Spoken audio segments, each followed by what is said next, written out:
All right, guys, welcome back to chapter 24. So, last chapter we talked about the Great Depression.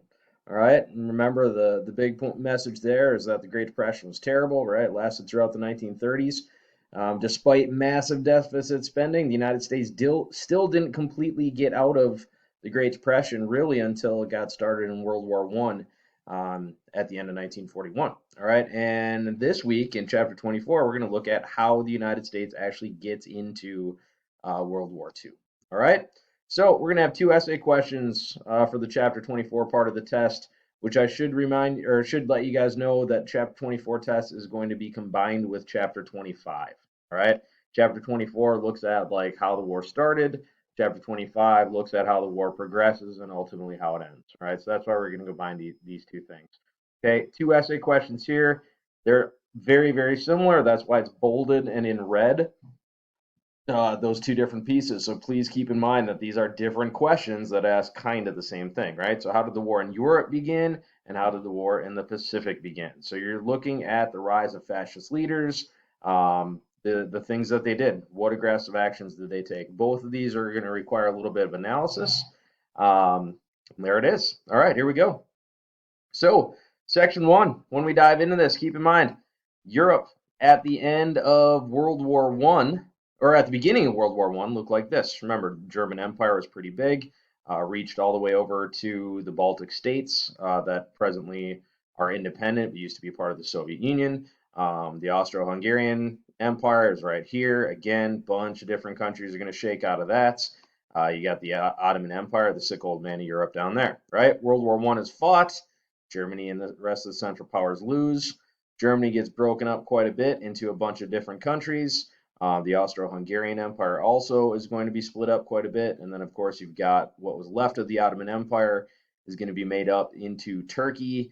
And then farther down here, which you can't really see, is going to be like the different countries that the British and the French are going to rule, all right, in the Middle East. Okay, now, if you remember how World War One ended with the Treaty of Versailles, right? Remember Woodrow Wilson is going to go to Versailles to talk to the other big leaders. He brings with him a plan for peace called the 14 Points.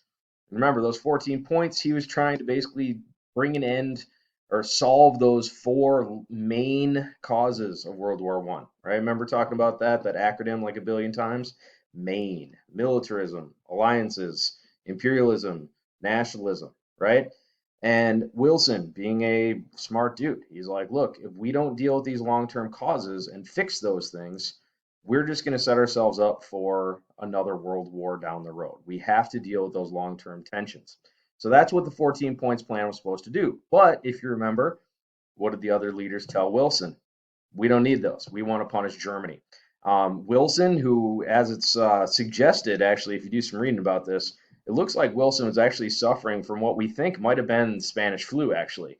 So he was really sick during the conference, and he basically is going to cave. He lets the other big leaders pretty much just get their way, and they're going to punish Germany. So remember, Germany, the German Kaiser was first forced to go before the rest of the world and say, hey, this was all my fault, my bad. So they had to take the entire blame for the war. They lost all their colonies in Africa. They're going to lose a bunch of territory to the French, to all these new countries that are going to be carved out of the former German Empire. So that's going to sting quite a bit. They're forced to disarm their military, remember? And then on top of that, they had to pay those reparations, right? They had to not only rebuild their own country, but they also had to pay off a bunch of the war debt from the countries that defeated them. So Germany's mad, right? And all throughout the 1920s, Germany is in really bad shape, not just like physically from the war, but also economically. I mean, their economy is trashed. And then think about what happens in the 1930s, right? That worldwide depression, it's worldwide. It spreads to Germany. So Germany is in really difficult shape. They feel like they are being attacked, not militarily, but they have been, again, humiliated, disrespected. They are angry. And Germany is especially going to be ripe for a new type of leader that's going to emerge. Of course, his name is going to be Adolf Hitler, but he is going to be motivated by this extreme nationalism, this desire to restore German greatness. and to get back at the countries that had put Germany in this position, because again, they felt like they were being treated unfairly, and you could probably make that argument, right? Like it wasn't just Germany, like we talked about in World War One. Germany was not the only country that was participating in those four main causes, those tensions. Okay. Now, in Russia, Russia also, remember, they are going to suffer heavily during the Great War, or World War One. They are going to lose a bunch of territory as well as a result. Remember, they also had to deal with the Civil War back home. So, the Austro-Hungarian Empire also, all of these countries, Europe is going to be racked by all kinds of economic, social, political issues throughout the 1920s and 1930s. And it is going to create a condition where Europe is going to be ripe for these new strongmen type of leaders to emerge. And that's what we're going to be looking at here. Okay? So, for number one, again, take a minute to think about this. What caused the rise of nationalism across Europe and Asia? Please throw those questions in your Google Doc, not a Word doc, people. Google Doc. It makes it much faster for me to grade these things. I'd appreciate it. All right, moving on. So we look at the Soviet Union. All right. So first thing you should do is you should stop this and you should go back into the Chapter 24 folder and look at the Chapter 24 video slideshow. Right.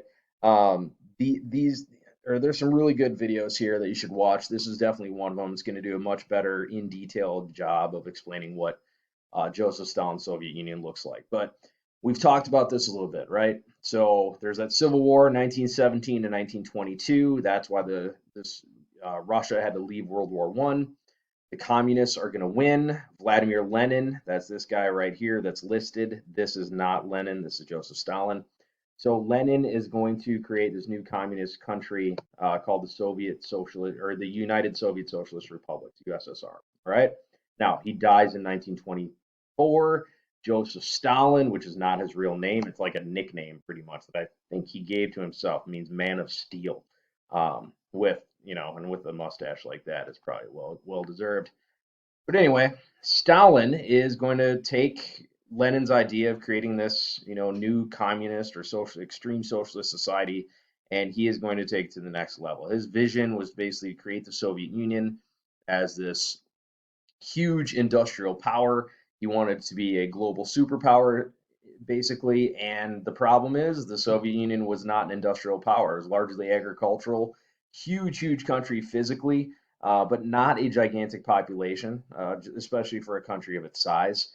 And what he's going to have to do, I mean, he wanted to do this really quickly. I mean, he was envisioning a rapid, rapid advance into industrialization faster than any other country had done it before. So he is essentially going to have to force people to do this. Now, how do you do this? Well, for one, you're going to have to create an environment where people believe that the needs of the state are the most important thing, or the government, when I say state, right? So the needs of the government are more important than the needs of individual people. So individual people are going to have to give up some of their rights, some of their freedoms. You got to trick these people essentially into believing that this is for the best or this is for the good of the country. Now, a lot of people are not going to be fans of that. So the other way that you're going to help create this situation is through instilling fear in your citizens, right? And so Stalin is going to uh, create, or he's going to lead this series of purges, as they were called, or the Great Purge, which is going to ultimately kill over 10 million people inside the Soviet Union. Again, these are his own citizens. But basically, anybody who's like, yeah, this is a really dumb idea, they're going to get dragged out into a car in the middle of the night. They'll disappear. They'll wind up in a gulag, which is a like series or a network of prisons all across the Siberia region of Russia or the Soviet Union, and they'll essentially be worked to death. Um, One of the biggest groups that is going to be sent to the gulags is going to be these people called the kulaks. These are farmers who basically were successful. I mean, they had built up, they had bought a bunch of land, they had protected their investment, they had grown their farm over sometimes generations. And these people, especially, are like, hey, we've worked hard to build what we have. And then the government comes in and basically just takes it from them. They're like, well, you can still work the land, it's just not your land anymore. So those people especially are going to protest, and they are going to get shipped off to the gulags in huge, huge numbers. All right. But again, this combination of fear and extreme patriotism, that's what's going to drive the Soviet Union to create this totalitarian communist society. All right, so Stalin, there's one of our first fascist leaders. Okay, in Italy, you're going to have this guy, Benito Mussolini. Italy also was kind of racked by a bunch of problems. Here's a bunch another video that you can see that kind of gets at how Mussolini actually rose to power. And Mussolini is going to be the guy who's going to actually coin the phrase fascism. It comes from a Latin term, fasces, which is basically like a bundle of sticks, or like individual sticks or twigs. They're not very strong, but if you bind them all together, um, that's where it becomes unbreakable, right? And the idea is that this, again, the state, the needs of the state or your nation are more important than the needs of the individual. And in a post-World War One Italy, which is racked by debt and worker protests, sometimes riots. I mean, there's a lot of stuff going on in Italy, and especially people in the middle and upper class. They wanted some stability, right? And Benito Mussolini comes in and he's like, look, our economy is going to collapse. Our whole country is going to be destroyed unless we root out these communists, we root out these other bad actors who are not patriotic enough, who don't believe in Italy enough. Unless we get rid of these people, the country's going to fail. So Mussolini is, he's a master speech maker.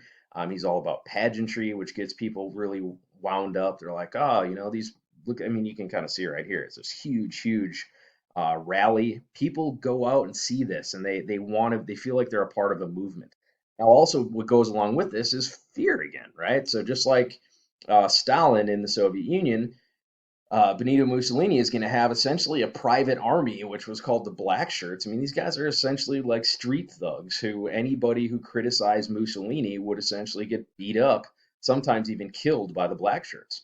So the fascists are going to, again, they're going to get popular somewhat on their own merit because some people are like, oh, this is a great policy.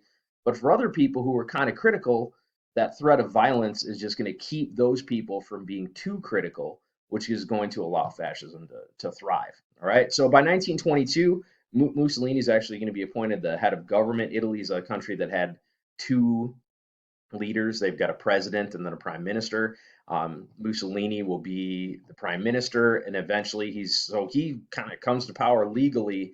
And once he's in power, he essentially declares a state of emergency, and then he grabs all the power and declares himself Il Duce, which is the leader, and he is essentially just going to become an all-powerful dictator. Okay, so good times.